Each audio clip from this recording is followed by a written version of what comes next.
Il y a dans le judaïsme des mises en garde à propos de la femme.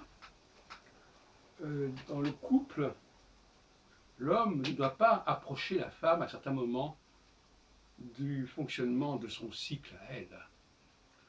Et ça montre bien, le mot fonctionnement, d'ailleurs, le désigne assez clairement, une identification de la femme à une forme de machine, dont on connaît d'ailleurs le fonctionnement, dont on connaît la finalité. Entendu, je n'ai pas besoin de revenir là-dessus. Mais ce qui nous intéresse, c'est la notion d'approche, ici. La théologie judaïque telle que moi je la conçois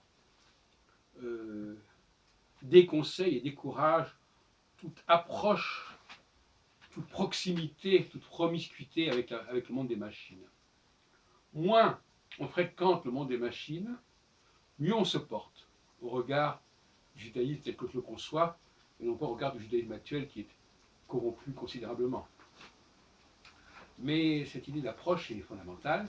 Et alors je dirais qu'instinctivement, ça ne relève pas de l'éducation, ça relève de ce qu'on appelle la nouvelle alliance, c'est-à-dire quelque chose qui est, nous sommes programmés pour faire certaines choses, nous n'avons pas été, comment dirais-je,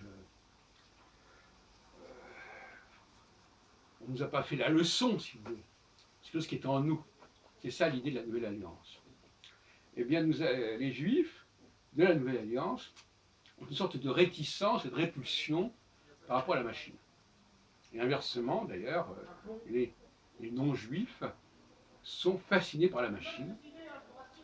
Et ça, c'est en train de s'aggraver de plus en plus, puisque même dans les conférences, dans les conversations, dans les cafés philo, on voit des gens qui sont en train quand même de regarder leur ordinateur portable, évidemment, enfin d'ailleurs leur téléphone portable, en l'occurrence, et qui sont complètement impuissants quand ils n'ont pas cet accès à cette machine.